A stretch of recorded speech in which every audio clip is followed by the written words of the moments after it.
দেখো ভাই, টপিক পেয়ে গেছি, কাজের সব সূত্র পেয়ে গেছি, সব কিছু সেটিং, কিন্তু বিষয়টা হয়ে গেছে এমন যে ভিডিও জেনারেট করতে পারছি না। এক তো নিজের ফেস দেখাতে পারছি না, দ্বিতীয়ত ওর ভিডিও তুলে ভিডিও করতে পারছি না ঠিকঠাকভাবে। একটা ভয় লাগছে যে কোথার থেকে কোন কপিরাইট ফাইট আসবে, কী হবে।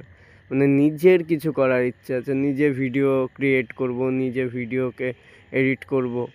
তো এগুলো একটুখানি কেমন একটা মানে জটিল বিষয় হয়ে গেছে। তো যেভাবে হোক একটা সূত্রপাত বের করব, সূত্রপাত বের করে অবশ্যই কাজ করব। তো ভিডিও দিতে পারিনি আজকেও, আজকেও এরকম একটা। তো চলো সাপোর্ট করো, পাশে থাকো, আর আমি চেষ্টা করছি তোমাদের জন্য অবশ্যই ভালো কিছু করার। তো আমি জানি না কিভাবে কি হবে, কিন্তু আমি দেখি, সময় নিচ্ছি, নিজেকে সময় দিচ্ছি, বের করে নেবো একটা সূত্র।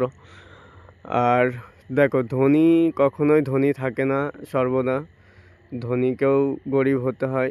আর কিছু কিছু ধনী এমন হয়ে গেছে যারা আর গরিব হওয়ার মতন নেই। তো সেই জায়গাটাকে নিজেকে পাকাপোক্ত করতে হবে। তো চলো, ভিডিওটা এই পর্যন্ত। ভালো লাগলে একটা লাইক করে দাও, সাবস্ক্রাইব করে রাখো, পাশে থাকো। কালকে ভিডিও নিয়ে আসার চেষ্টা করব ভালো কিছু।